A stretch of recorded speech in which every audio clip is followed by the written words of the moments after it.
indeed, we know that choosing you as a president was the right decision that we made, because under your leadership, Your Excellency, we can see the plans that you put forward to ensure that our youth get skilled, not only skills, but employable skill. And we want to assure you, Your Excellency, we will support you to implement the laws that are needed so that the plan of Kenya Kwanza government can become a reality.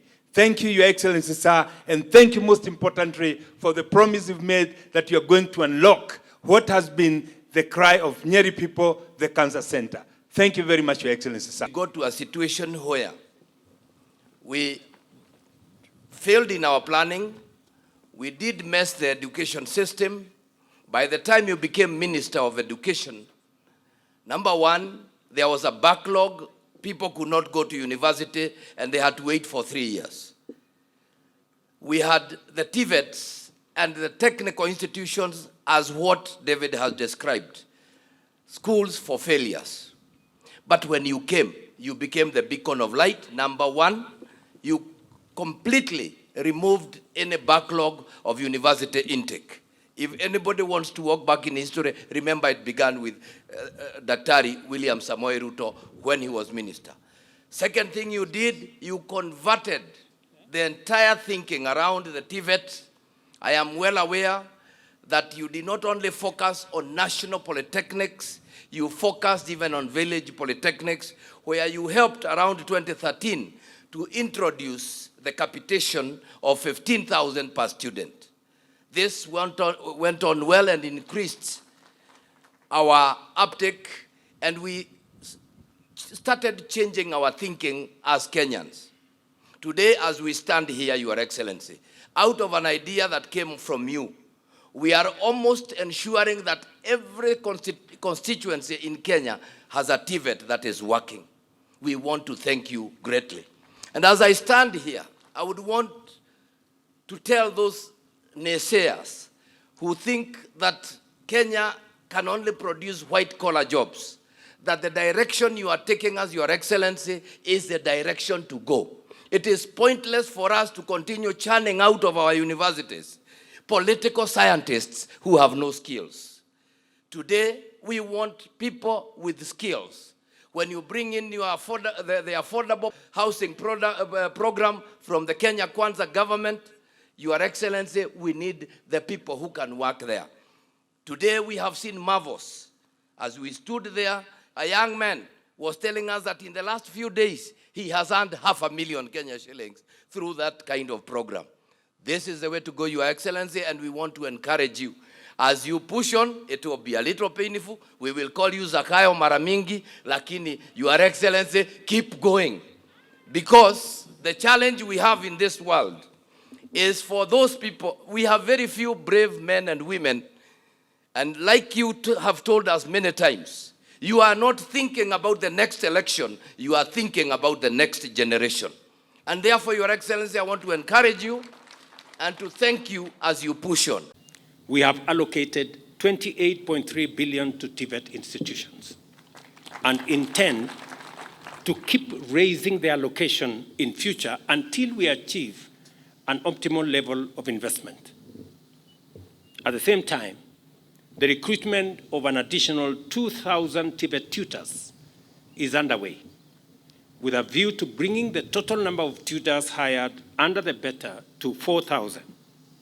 Similarly, we are in the process of equipping 70 TVET institutions with the state-of-the-art equipment under a partnership with the government of China. And I just announced to you that I got the response this morning because I visited China last year with this intention. This morning it was confirmed that the funding had been approved. We are serious about introducing our youth to the best skills, knowledge, and technology that is available globally. I have also instructed the ministry. When I was in Italy about 2 months ago, I agreed with the Italian Prime Minister to support our TVET, 40 of them. So there is now consultations between our ministry and the government of Italy for us to equip another 40 technical training colleges with additional equipment as we improve the quality of our learning and enhance the skills transfer to our young people and make our TVET institutions truly international. We have already 113 Jitume centers across the country, and we decided to start the Jitume centers where we have computers, internet, and other facilities available. We started them with every TVET. In fact, it is our intention that as we wait for the ICT hubs that will be built by our members of parliament, we will deploy 20,000 computers in our TVETs, all our TVETs. We are on course. 113 have already been equipped. We are going to equip all the 272 shortly. And I want to ask the principals who are here to follow up with our Ministry of ICT to make sure that the relevant infrastructure is set up so that we can train more young people who are in our TVET institutions. They can monetize their talent. They can work online even as they continue learning in school. In total, 10,780 digital devices have been installed in these centers, and 370 tutors from various TVET centers have been trained to support this Jitume program. I am particularly encouraged that the National TVET Blueprint provides for a workforce development strategy that fosters youth employment in the country, and that the Presidential Working Party on Education Reforms has been able to implement full convergence of our policy frameworks and with a strategic agenda for national economic transformation. The institutionalization of linkages with industry, strengthening of open distance e-learning, implementation of CBC, promotion of lifelong learning, streamlining teacher-trainer program in TVET, and the digitization of TVET curriculum delivery are among the key outcomes of this convergence facilitated by the Presidential Working Party. It is clear, then, that we have laid a firm foundation for the modernization of TVET in Kenya in order to make it a fundamental driver of every aspect of our plan. These celebrations provide an opportunity to profile TVET positively as the vehicle of opportunities for youth and a catalyst of our transformation. TVET at 100 is also our launching pad to deploy the competence-based education and training curriculum for TVET to explore unfolding possibilities, including the integration of intelligent digital technologies into manufacturing and other industrial processes, the digital economy, big data, artificial intelligence, automation, robotics, and machine learning. I am therefore delighted to preside over the launch of TVET at 100, which positions Kenya's TVET sector as the bearer of our nation's brilliant torch of transformation. I urge you to traverse the country as you spread the word about the historic contribution and future promise of TVET. Each and every one of us here, including the hundreds of thousands of young people that are in the TVET ecosystem, I want to assure them that we will go out of our way. We will do whatever it takes to make sure that TVET plays its rightful role in generating the quality manpower that will drive the transformation of our country.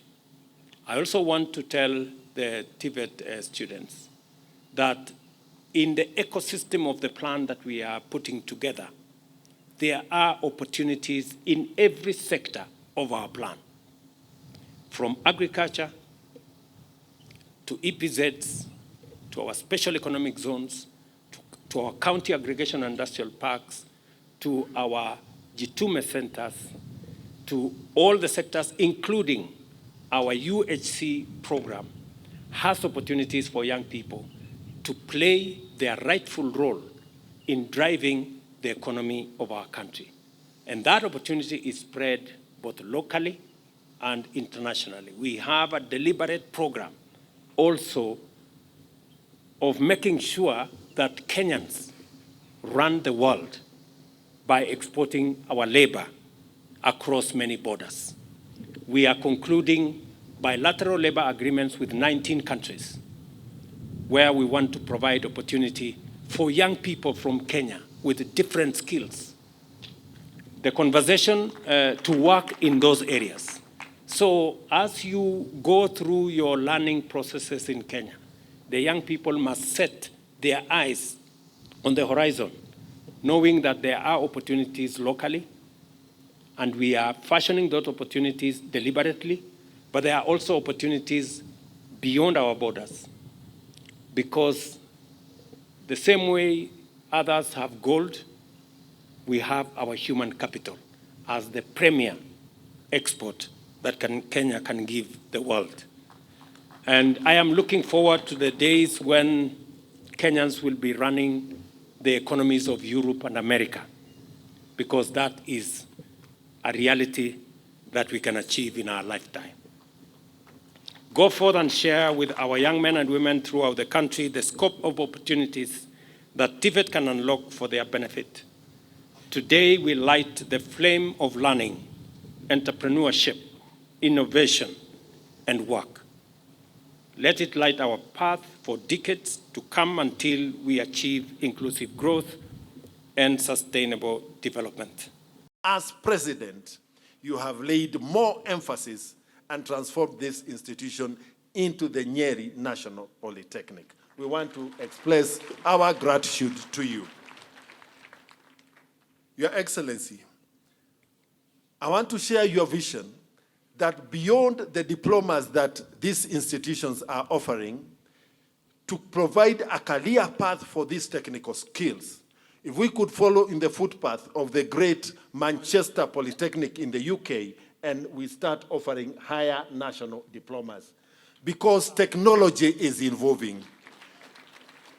And we have new technology like 3D printing and computer-aided designing, which are largely impacting all and upsetting all sectors of society, including the medical profession. And therefore, even your move towards upgrading the courses being offered by such institutions so that the technical-based and the technology-based courses in medicine can also be offered here, expands the opportunities for our young people. Your Excellency, allow us to express our gratitude for the Jitume Lab that is already established here, where you have had an opportunity to interact with the 100 young people, most of whom are based in these institutions. Somebody somewhere, for strange reasons, decided to abolish SIDAC and take this whole TVET sector back to the Kenya National Examination Council. Something that in the design that we worked on, it was very clear that we need a different assessment tool for TVET institutions, like what we are seeing here.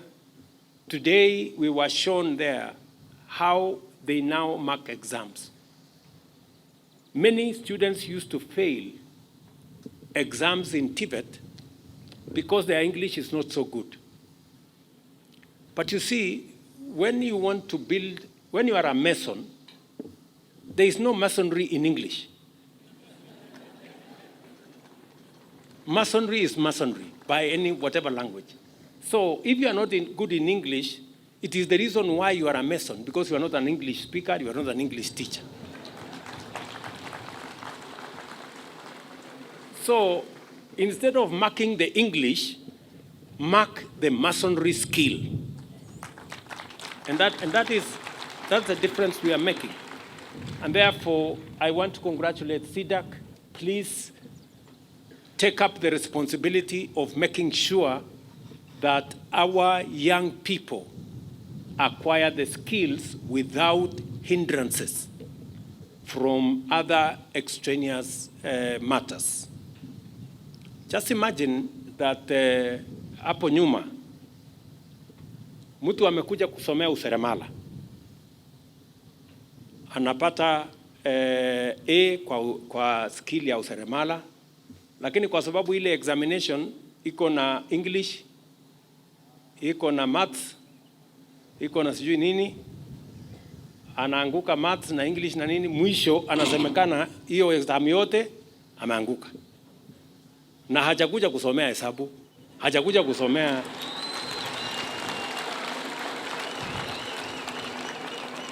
sindio?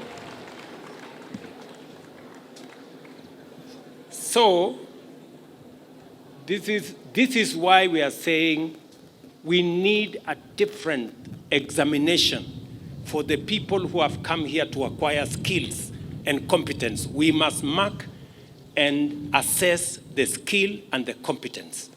I was very proud when I met a young man in one of the booths there. And I asked him, okay, so you have come to learn tailoring. Akaniambia, hapana, nimekuja kusomea fashion and design. Nikasema, I apologize. Because tailoring kumbe ni ile ya zamani. Sasa ya saizi inaitwa hapo. So muendelee na fashion and design.